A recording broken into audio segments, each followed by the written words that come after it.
ఏలూరు జిల్లాలోని రైతాంగ సమస్యలు పరిష్కరించి అన్నదాతలను ఆదుకోవాలని కోరుతూ ఆంధ్రప్రదేశ్ రైతు సంఘం జిల్లా కమిటీ తరపున జిల్లా ఇన్ఛార్జి కలెక్టర్ లావణ్య వేణికి జిల్లా కలెక్టరేట్ లో గోదావరి సమావేశ మందిరంలో జరిగిన ప్రజా సమస్యల పరిష్కార వ్యవస్థ కార్యక్రమంలో ఆంధ్రప్రదేశ్ రైతు సంఘం జిల్లా అధ్యక్షులు నిమ్మగడ్డ నరసింహ, జిల్లా కార్యదర్శి కె శ్రీనివాసరావు వినతి పత్రం అందజేశారు. జిల్లా ఇన్ఛార్జి కలెక్టర్ కు రైతాంగ సమస్యల్ని రైతు సంఘం నాయకులు వివరించడం జరిగింది.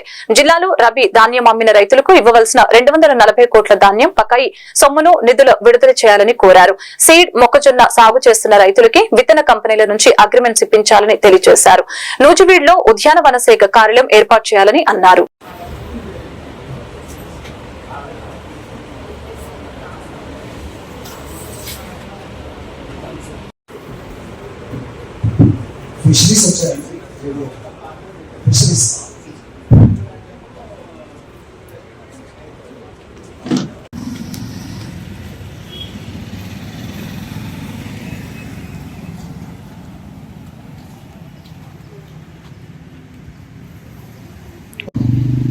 కె శ్రీనివాస్, ఆంధ్రప్రదేశ్ రైతు సంఘం ఏలూరు జిల్లా కార్యదర్శి.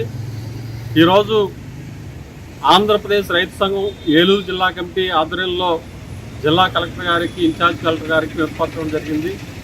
ప్రజా సమస్యల పరిష్కార విధానం ఏదైతే రాష్ట్ర ప్రభుత్వం తీసుకొచ్చింది, ఈ కార్యక్రమంలో జిల్లాలో ఉన్న రైతాంగ సమస్యల్ని ప్రభుత్వం దృష్టికి తీసుకెళ్లే దానికోసం ఇవాళ విజ్ఞాపన పత్రాలు ఇచ్చాము.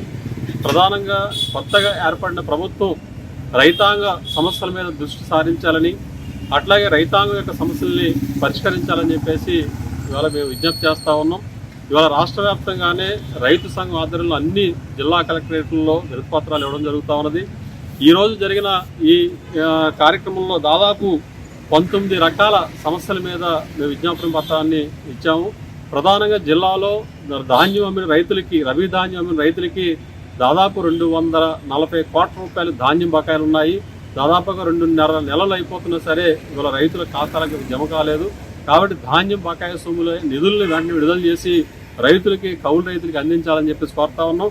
అట్లాగే రాష్ట్ర ప్రభుత్వం పెట్టుబడి సాయం కింద ప్రతి రైతుకి 20,000 రూపాయలు ఇస్తామని చెప్పేసి ఎన్నికల వాగ్దానం చేశారు. అయితే ఇప్పుడు ఖరీఫ్ సీజన్ ప్రారంభమైంది. మరి రైతుల చేతుల్లో పెట్టుబడికి డబ్బులు లేక అల్లాడిపోతా ఉన్నారు. కాబట్టి రాష్ట్ర ప్రభుత్వం ఇస్తానన్న, ఎందుకంటే వ్యవసాయ సీజన్ ప్రారంభమైంది కాబట్టి ఈ పెట్టుబడి సాయాన్ని ఇవాళ తక్షణమే అందించాలని చెప్పేసి కోరుతా ఉన్నాం. అంటే రైతుతో పాటు కౌలు రైతులందరికీ కూడా ఈ పెట్టుబడి సాయం అందించాలని చెప్పేసి కూడా మేము విజ్ఞప్తి చేస్తూ ఉన్నాం. అదేవిధంగా ఈరోజు కౌలు రైతులకు గుర్తింపు కార్డులు ఇవ్వాల్సిన అవసరం ఉంది. మరి గత ప్రభుత్వం తీసుకొచ్చిన పంట సాగుదారు హక్కు చట్టం ద్వారా కౌలు రైతులకి గుర్తింపు కార్డులు అందే పరిస్థితి కనబడట్లేదు. భూ యజమాని ఖచ్చితంగా సంతకం పెట్టాల్సిన అవసరం ఉన్నది. కాబట్టి ఆ రకంగా సంతకంతో నిమిత్తం లేకుండా పాత పద్ధతుల్లోనే ఇచ్చే విధంగా రాష్ట్ర ప్రభుత్వం చర్యలు తీసుకోవాలి. ఏలూరు జిల్లా పరిధిలో దాదాపు 1,50,000 మంది కౌలు రైతులు ఉన్నారు. వీళ్ళందరికీ గుర్తింపు కార్డులు ఇవ్వడంతో పాటు వడ్డీ లేని పంట రుణాలు, నష్టపరిహారాలు, బీమా పరిహారాలు, అట్లాగే ప్రభుత్వ పథకాలన్నీ కూడా వర్తింపజేసే విధంగా చర్యలు ఉండాలని చెప్పేసి కోరుతా ఉన్నాం.